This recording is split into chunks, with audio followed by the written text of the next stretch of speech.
Good morning. Buenos dias. It's an early day in Vancouver right now. Something I want to talk about throughout everything that is happening.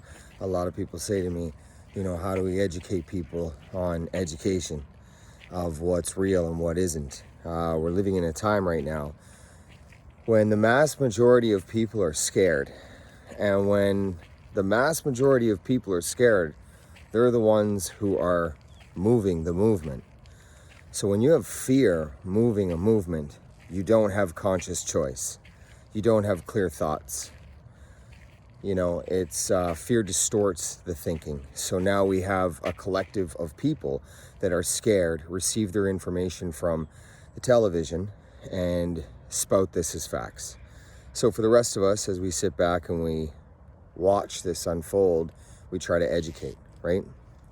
So, Raph and Jerry, I owe them a gratitude for this video, and other people as well have asked me, like, how do you get through to people? First, I use empathy. I don't use anger. I don't use frustration. You can't. You have to use sympathy and empathy. What kind of human would you be trying to relay a message or convey a message if you're using these other emotions? Now, the other emotions are valid 100%, but when we use empathy and sympathy, we put ourselves in someone else's shoes. And for me, I love psychology, so my whole purpose in life is to educate. So I have to be multidimensional in a sense where each human is its own complex individual. So I must change to that individual. So I can do that very quickly, which, I'm very grateful for. I'm able to see things that I can relate with understanding to them that they'll pick up on quite quickly. Such as it's a difficult one to explain because it happens in the moment. Again, I said each human is different, but I use sympathy and empathy to walk into something, and then I educate with facts from there on. But I give it to them slow, just using associations and trying to help the human understand things that it already knows to be facts, not things that it has been taught through the television. I break those. Really, what you're doing is you're breaking programming, and it works. I do it all the time. It was difficult in the beginning because I was using anger and frustration myself, but I let go of that, and I started sympathizing for the human and what they were going through, and I started to associate on a level like I always use the children, because we can always associate with the children, and it's just true. Children are the least programmed because they come from the closest place of love that we all come from, which is source, right? So I always say to learn and look from them. But anyone who's out there trying to educate people and break the programming, I appreciate you, a lot. I really do. And I know how frustrating it is to, come up against a wall of people that are just scared and would rather hold on to fear than understanding.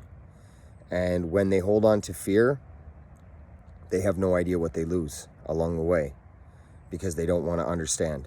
So they're comfortable in a corner, scared. And that's what fear is. And I'm just using that as an analogy, but essentially that's what you're doing. You corner yourself off in your mind, in your heart, in your soul, and you allow anything to happen because you're too afraid to face it. Well, some of us are not too afraid to face it, and some of us won't let this happen. Today we're off to the island to protest the old growth logging that this wonderful government claims as their own and sells to their buddies, and it's just time that this shit stops.